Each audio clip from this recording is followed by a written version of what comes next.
Galera da Atibaia TV, outra vez estamos aqui, sexta-feira, para falar para vocês de dicas. Dicas do quê? De acústica, produção musical e home studio. Gostaria inicialmente de agradecer as pessoas que, mais de hoje, na gravação, no dia da gravação, 2 semanas depois da estreia do programa, nós já temos 2.000 pessoas atingidas, e-mails, pessoal escrevendo, perguntando. Então, por favor, o pessoal que escreveu, tenha um pouquinho de paciência que eu vou responder todos, tá bom? Eu não esperava realmente que isso tivesse uma demanda grande, mas legal, fiquei feliz, sinal que vocês curtiram o assunto. Então voltamos, fazendo uma revisão rapidinha da última. Nós falamos de intensidade, lembra da intensidade, que eu até mostrei a ondinha para vocês, né? A amplitude na onda, a altura, e falamos de frequência, que é a frequência grave, que o comprimento de onda é bem longo, e a frequência aguda, que o comprimento é menor.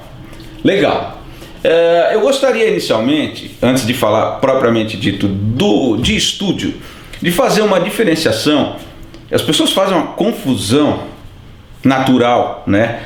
Às vezes até eu já senti que ela se torna meio que proposital. Então é legal a gente separar: uma coisa é uma coisa, outra coisa é outra coisa.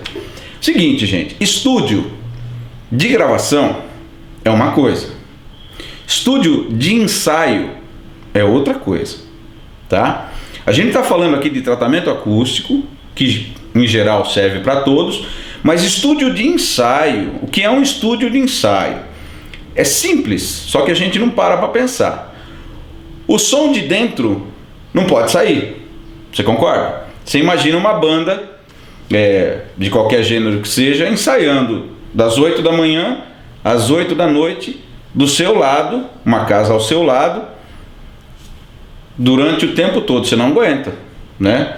Então, por quê? Porque esse som vai vazar e vai incomodar os vizinhos, enfim. Então, a preocupação em um estúdio de ensaio é não deixar que o som saia do local onde está feito o ensaio. Então, a gente chama tecnicamente isso de enclausuramento. Não que o pessoal que use estúdio de ensaio para ensaiar estejam enclausurados. É o nome técnico, ok? É um enclausuramento, ou seja, você vai manter aquele som, aquele ruído, seja lá o que for, enclausurado em um espaço pré-definido, ok? Isso é um estúdio de ensaio. Lá dentro você vai ter equipamento, como se tem num palco de uma banda, para atender uma banda. E não tem muita preocupação, não precisa ter muita preocupação com tratamento acústico, reflexão, né? Você tem que se preocupar em não deixar o som vazar, é isso, né? E promover o bem-estar do pessoal, né? Colocar um ar-condicionado, enfim. Isso é um estúdio de ensaio, ok? Vamos partir para um estúdio de gravação. Aí sim, aí você vai precisar de um tratamento acústico, além de um tratamento que a gente já falou superficialmente aqui, de bass traps, de difusores e tal. Então, só para fazer a diferenciação, estúdio de ensaio preocupa-se para que o som não saia do ambiente onde é feito o ensaio, para não incomodar quem está em volta. Estúdio de gravação, preocupação principal: que o som não entre, para que não polua aquilo que é o objeto da sua gravação, ok? E o estúdio de ensaio precisa ter uma boa vedação, porém não precisa ter um tratamento acústico favorável. Se tiver, melhor. O estúdio de gravação, além de ter uma boa vedação, você tem que se preocupar em acrescentar um tratamento acústico favorável para que obtenha um colorido uniforme de reflexões e absorções. Valeu? Galera, é o seguinte, tem mais uma propriedade importantíssima que a gente precisa observar, né? Eu nem diria estudar, porque o nosso objetivo aqui não é construir conhecimento técnico, mas um conhecimento mais prático, que é a difração do som. Por que ele é importante, essa propriedade? Porque ela nos diz o seguinte: O som, quando ele encontra uma barreira, olha que coisa interessante, né? Eu vou fazer uma barreira aqui para vocês. Vou fazer uma barreira aqui. Imaginem que uma parede está aqui na frente. E eu tenho uma fonte sonora emitindo som aqui atrás, ok? Esse som vai sair da minha fonte e vai bater nessa barreira.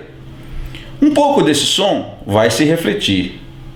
Só que o som tem a propriedade de contornar essa barreira e se formar novamente aqui atrás da mesma forma que ele saiu. É incrível, né? Então o som sai, bate nessa barreira, um pouco reflete e o resto dá a volta e se forma novamente aqui com outra intensidade, obviamente, mas ele se forma em frequência, em outra intensidade e continua propagando, mesmo com essa barreira. Isso chama-se difração, né? Esse som que bate na barreira, um pouco dele, o que vai acontecer? Um pouquinho do som que bateu vai refletir, a gente já falou disso, a reflexão é o mesmo ângulo de incidência, é o ângulo de reflexão se a superfície for plana, ok? Um pouco desse som reflete, um pouco desse som é absorvido, prestem atenção nessa palavra, absorção, nós vamos falar bastante dela. Um pouco é absorvido pela superfície, vai depender da superfície, se ela é uma espuma, se ela é lã de rocha, lã de vidro, cada um tem um coeficiente de reflexão e absorção, que a gente vai bater justamente no bass trap,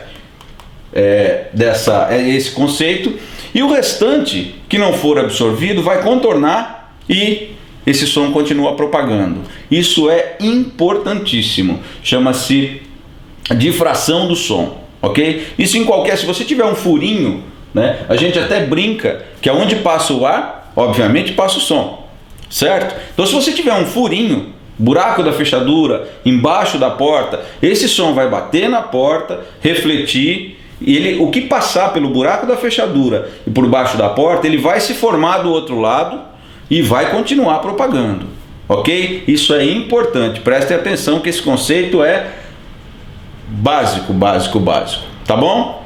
Legal.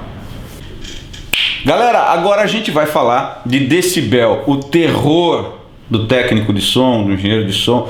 Gente, ninguém entende essa criatura desse decibel. O que é decibel, né? A gente vai falar, eu vou tentar falar de uma maneira bem simples, para que vocês consigam entender o conceito, ok? Para isso, vamos voltar um pouquinho aqui no nosso monitor. Eu preparei aqui uma imagem, tá no nosso monitor aqui. Então, ó, vindo lá de cima, o que é som? Já vimos. É uma vibração acústica, ou seja, um movimento das partículas no meio elástico, ou seja, o ar, a água, o metal, a madeira, né? Aí aqui embaixo, ó, nós temos uma fonte sonora produzindo um tom puro numa propagação no meio envolvente. Lembra que nós vimos aqui, deixa eu pegar aqui um apontador, nós vimos aqui a senoide, lembra? A minha senoide de arame? Aquela coisa bonita que eu fiz de arame para vocês entenderem, aqui ó, né? Então, e aqui em cima a representação, vamos imaginar o ar, né? Ele se comprime, as partículas de ar e se expandem, comprime e se expandem, e assim o som se propaga no meio que a gente chama de meio elástico.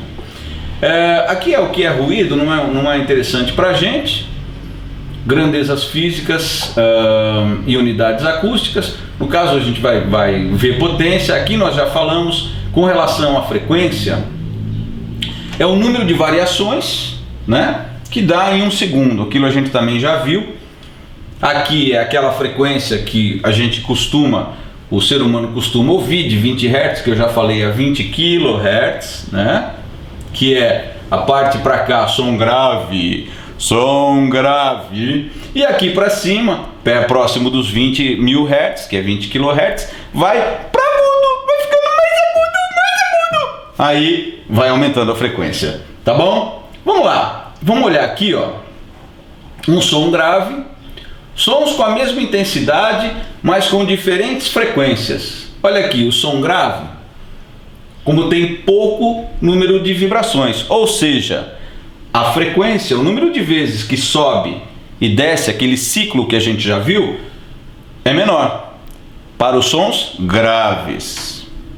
Quando você vai subindo para o agudo, ele vai ficando mais rápido o número de vibrações, ou seja, a frequência aumenta.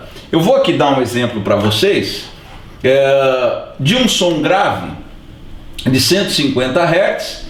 Tá aqui, ó, uma forma de onda, aqui uma senoide, aqui, ó, né? De 150 Hz, vocês vão ouvir que ela é mais grave, né? A gente chama popularmente de mais grosso. Então eu vou reproduzir para vocês aqui, ó, o som.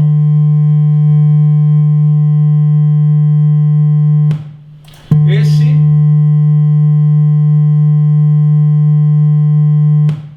é um som grave de 150 Hz. E agora eu vou passar a mostrar para vocês um som mais agudo. Reparem que no espaço que eu tinha um ciclo, ou seja, eu subi, desci, voltei, cruzei o eixo do zero. Aqui no mesmo tempo, olha, eu tenho muito mais ciclos subindo e descendo. Qual é o resultado disso? É esse que vocês vão ouvir agora, uma frequência bem mais alta de 2 kHz, 2000 Hz. Escutem aí, ó. Chato, né? De novo, ó.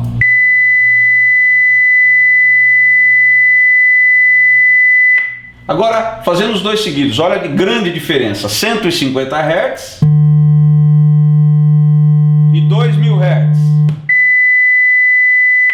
Ok? Vocês ouviram essa diferença, ó. Uma demora muito mais, que é a mais grave, para cumprir um determinado espaço de tempo. E a outra é muito mais rápido, dá muito mais ciclos no mesmo espaço de tempo. Então, só para vocês entenderem o que é grave e agudo na representação aqui, né? O que mais que nós vimos aqui? Ah, aqui, ó. O timbre, que a gente vai ver um pouquinho mais para frente. Ali tem aqui, ó, um instrumento que chama-se diapasão. É isso aqui, o diapasão de garfo. O som que a gente está acostumado a viver, né? O mundo é feito de sons. O som a gente já viu que é uma vibração. Isso aqui é um diapasão. Ele é calibrado para vibrar numa frequência padrão, que é 440 kHz, que é a nota lá.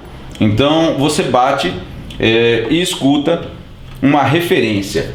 Isso aqui é o sistema mais básico de vibração, né? de uma área sólida, em que você produz um som. Ok? Vocês não estão ouvindo porque é bem baixinho, tá? É só a título de curiosidade. Agora vamos falar do dito cujo do dB. Tudo que o ser humano, as nossas percepções, elas não são lineares. Ai meu Deus, o que é linear?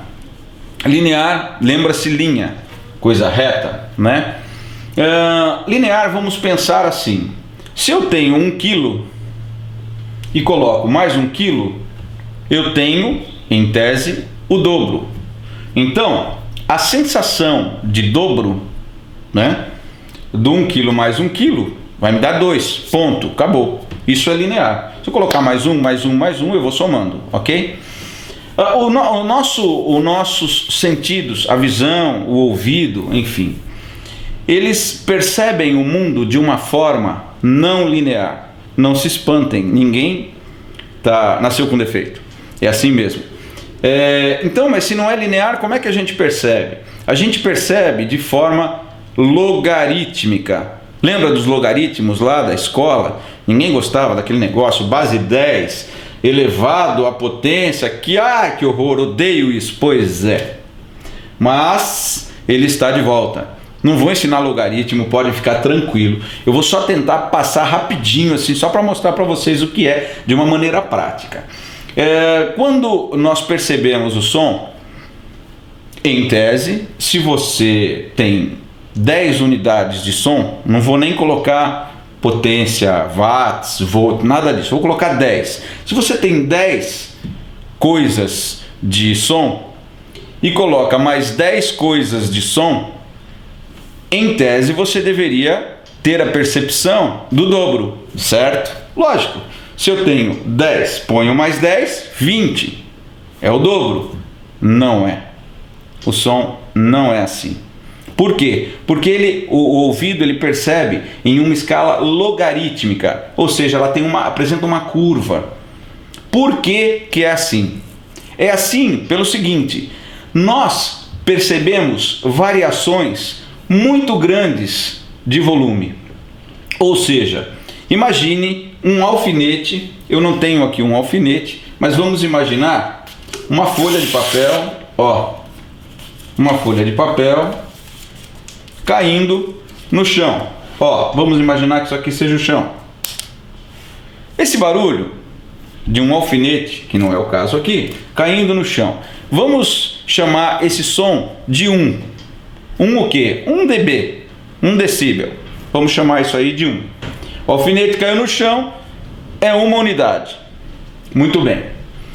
O ouvido percebe dessa unidade até 1 trilhão de vezes mais.